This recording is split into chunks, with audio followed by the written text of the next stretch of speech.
plans were drawn up by Mr. Roy Jackson for an opera house in Dunfermline.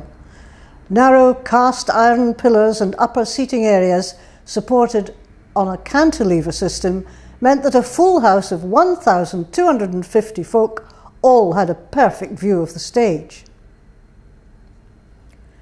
The final building costs came to the princely sum of £6,000, an amount which would exceed £2 million in present-day values. The theatre was designed along the lines of other venues, having dress circle, stalls, pit and gallery. However, the theatre was unique at the time in Scotland by virtue of having a tiered seating arrangement in the private boxes. This provided a clear view for up to 10 patrons instead of the normal 4. By 1910, the theatre had obtained a licence to show films. This would be the first of a number of attempts to include this new form of entertainment. A wide variety of turns performed at the Opera House, and some were considered quite controversial. One of the most scandalous acts was the famous so-called Dr. Walford Bodie, a faith healer whose act included hypnotism and large quantities of electricity. His outrageous show was proof that there was really no such thing as bad publicity. Dr. Bodie was a great proponent of the comparatively new electricity, and he theoretically at least connected himself to live electric leads, and the power was surging through him right enough sparks would go between his finger and between his teeth, and he shocked everyone, including himself presumably, and finished his act by sticking a light bulb in his mouth, which, as you might guess, then glowed. There was a dalba. He would stand on the stage heavily blindfolded while his assistant lady would wander about the audience and ask various members of the audience to give her something from their pocket, and so the girl would hold up, say, a cigarette case and say, "I have something in my hand here from a gentleman in the 5th row, 2 seats in. Can you guess what it is?" And Dalba would say, "It is a cigarette case." There must have been some code passed between them, but it mystified absolutely everybody, and as did Dr. Bodie. In May 1920, the Opera House was again closed for extensive remodelling of the interior. It reopened on the 1st of August 1921 as a variety theatre, and by now was far removed from the original design. The new interior was in the Louis XV style, with expanses of ornate decorative plasterwork, elegant curving balconies, and mirrors at convenient points to ensure the young ladies always looked their best. Ticket prices reflected the expense incurred in the theatre's improvements, with prices starting at 6p for the balcony, rising to 2 shillings for the best stall seats. By May 1931, in the face of competition of cinemas and dance halls, the Opera House had again applied to show films, this time the new talkies.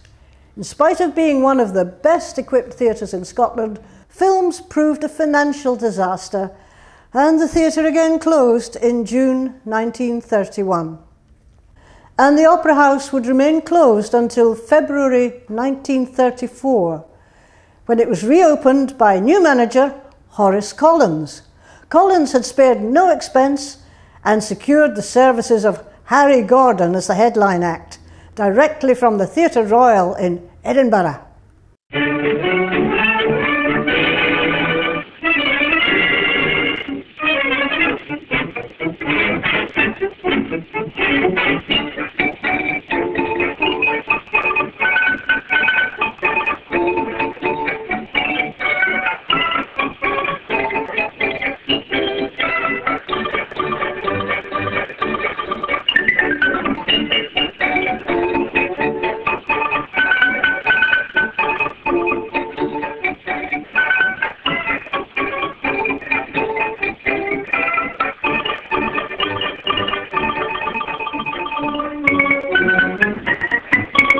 A giant of Scottish variety, Harry Lauder, would appear at the Opera House for a week in March 1934 and took time out to make a personal appearance at Dunfermline silk mills. A wee jochen Doris, just a wee drappador, just a wee jochen Doris, before we gang a war. There's a wee wifey waiting, and a wee button bane. If you can say it's a brobrecht, moonlight, next will you roar right? You can, just a wee jochen Doris, just a wee drappador. Just a wee jochen Doris, before we gang.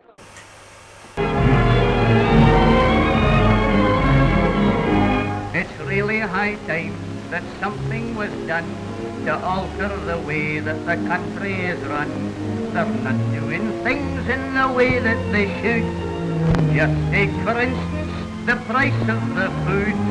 It's 12 and a tanner a bottle. Aye, that's what it's costing today. 12 and a tanner a bottle. Man, it takes all your pleasure away. Before you can get a wee drappy, you have to spend all that you've got. Ah, how can a fella be happy when happiness costs such a lot? The end of the war also signified the return of repertory theatre, with companies such as the Harold G. Roberts Gaiety Players and Frank H. Fortescue's famous Players. Jack Milroy would appear in the Opera House in 1950 as a cast member in the play Rosie O'Grady. Aside from music hall and variety, the Opera House was often the first venue for numerous repertory touring productions. The Ghost Train by Arnold Ridley in particular proved very popular. Ridley, whilst a successful dramatist, would find greater fame as Private Godfrey in TV comedy Dad's Army.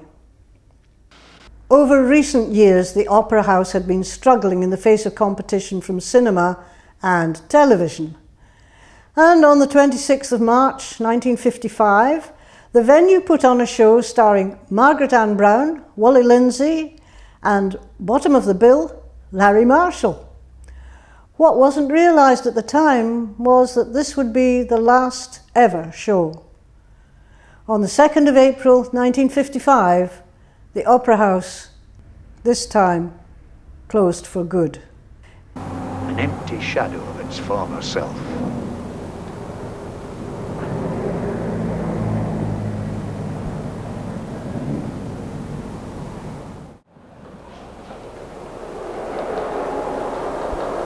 It is filled with echoes of the past. Each step has been taken before us by youth and by age.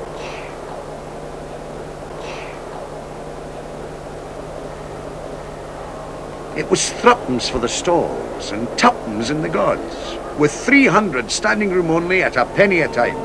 The whole family could have a good night out for less than a shilling.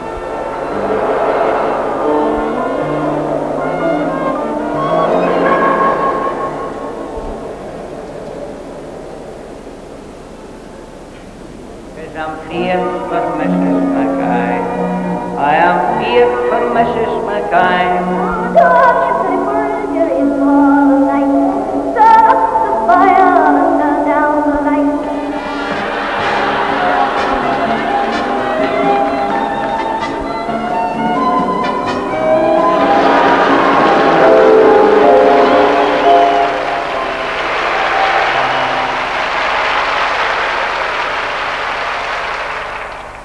The Opera House would remain closed for a number of years, until 1958, when it was purchased by local cabinet makers James Bell and Son for £2,250. Bell submitted a planning application to change the building to workshops with a shop and showroom. A campaign to save the Opera House was launched by Denise Coffey. However, in spite of her strenuous efforts, the council rejected the appeal and Bell's application was approved. The unit would be used for light industrial purposes, but with a review in 10 years. By 1981, the theatre building was again under threat. This time, a multi-million-pound shopping centre was proposed, and the Opera House was directly in the way of this development. The Opera House had been granted a List B protected status and could only be demolished with the expressed consent of the Secretary of State for Scotland. The good guys were the Scottish Arts Council, because they knew that the theatre could not be saved without a hell of a lot of money, and it was obvious that Dunfermline wasn't going to start the ball rolling. So what alternatives were there? And the important thing was to save the interior. Why the interior? Well, the exterior was never a great bit of architecture, and anyhow it was 1903. The interior was the second theatre of 1921, and was not only a good theatre, but, if I may use the phrase, almost unique, because very few theatres were built at that time. And Mr. Swanston, whose great work was the King's Theatre, Edinburgh, got it right. And it was a fine interior. And I can't honestly remember exactly when I first heard about the Dunfermline Opera House, but I think it was when I was a member of the Scottish Historic Buildings Council, and a member of staff there had produced a list of theatres in Scotland which he thought were at risk. And at that time, the Historic Buildings Council hadn't ever given any money to theatres. And in fact, theatre architects were not very highly thought of. And obviously it was thought that it was time for a change. So having seen this list and having an architect friend who lived in London, who was very interested in old theatres indeed, he came to stay with me, and I made arrangements for us to go and have a look at it. And though you could look round and see the remains of what was a fine interior, and the tattered remains of the safety curtain, and I think there's a photograph showing the safety curtain with a bit hanging out of it. Right, I got a phone call from James Naismith asking me to go to meet him and then go across to Dunfermline to see some work at a theatre. So we met, and what's his name, Ian McIntosh was there too, and he took us to the theatre and explained that he wanted to, if possible, salvage as much of the ornamental plasterwork as was possible. In the event, because all the ornamental plasterwork, or virtually all of it, had been made in the workshop, taken out and screwed up, we were able to salvage certainly a big proportion of it. Had it been made in situ, there would have been no way you could have done that. So to that extent, they were quite lucky. So how do you save a theatre interior? Well, this is where the technology comes in. And we were very fortunate in that James Dunbar Naismith was then head of the School of Architecture at the Edinburgh College of Art. And he had a lot of spare labour, otherwise called students. And he also had the technical gear to do photometric survey. Now, photometric survey is a way of mounting cameras inside a building and photographing the things that you then draw. So the record consists of photographs and measured drawing. The theatre was recorded, it was photographed, it was dismantled. I was commissioned, or my firm were commissioned, to undertake this. And I got in touch with a very good firm of plasterers in Peebles called Leonard Grandison. And his son, John, came over and supervised the taking down, and it all finally, and we took not only all the plasterwork from the inside, but we took a sample seat, we took samples of the carpet, we took the odd fireplace from the foyers. The foyers were not a particular interest, but we took anything which really was interesting. And at Grandison's suggestion, we bought a container, which was no longer a seagoing container, and parked it in one of the corporation car parks in Dunfermline and filled it with the interiors. And there it remained. The interior was a gem, of course, because it was the kind of day that as you stood on stage and worked to the audience, they were very close to you. And you could almost put your hand out and shake hands with people sitting in the boxes at the side. And in all the things that are regarded as the standards of life we should try and attain, theatre, with all its shades of drama, comedy, pantomime, etc., makes it a better town to grow up in. At the moment, in this shade of our lives, theatre is in a declining situation. You'll never replace the Opera House Dunfermline. You won't regret it. The community won't regret it as much as they should just now. But 20 years from now, they'll bitterly regret the people who made the decision. A colleague of mine rang me up one day from Sarasota, Florida, and asked me whether we still had that theatre in a packing case. And he rang me up and said, you know, this company has spent the last 25 years in an opera house they've brought from Italy. How about them spending the next 25 years in an opera house brought from Scotland? Does it still exist? Now, I rang up James Dunbar Naismith, and he was able to report back that it did exist. And within a matter of weeks, the chairman of the board in Sarasota, Florida, a wonderful lady called Elizabeth Lindsay, who was married to a Scot, arrived in Edinburgh. And she arrived in my office in dungarees with a head torch and a big power lamp, and I was jolly impressed. And we went over to Dunfermline and unlocked the back of the thing, which I certainly hadn't been in for a year or more, and she crawled from one end of the container to the other and looked at every bit of it very carefully, and finally said, "We'll have it." And she was being charged £10,000 for the whole thing.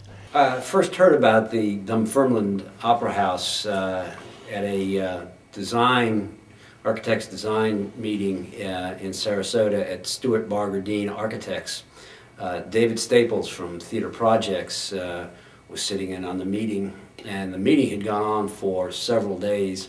The task for the Oslo was to decide what architectural element and style our new theatre would be. We were coming from the original Oslo theatre, which was an Italian courtyard theatre, and we were desperate to find something that would approximate it.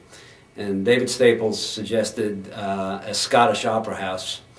I remember it clearly. I thought David had probably lost his mind imagining an opera house of 2,500 seats, and we were actually interested in 500 seats. And David said, no, Vic, don't worry. This theater sat 700 tightly packed Scotsmen, and we can probably make it to American standards of 500 seats. And with that, he whipped out a picture of the Dunfermline Opera House, and I thought, my God, we have found what we've been looking for. The pieces arrived in a container, and we unloaded it at our construction manager's office, Gulf Coast Constructors. And the pieces were actually laid out in the hallway of the construction manager's office, including the full proscenium, which actually snaked down the hall and made a turn and made a second turn, so we could actually lay out most of it. At the end of the day, we had about 50% of the original material, and we had at least one of every architectural element.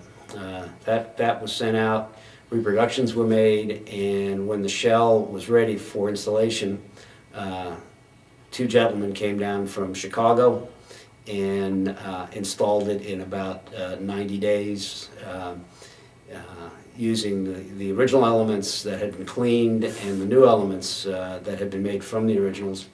It was quite an amazing process to watch. At the front of the dress circle was this subtle Bombay curve.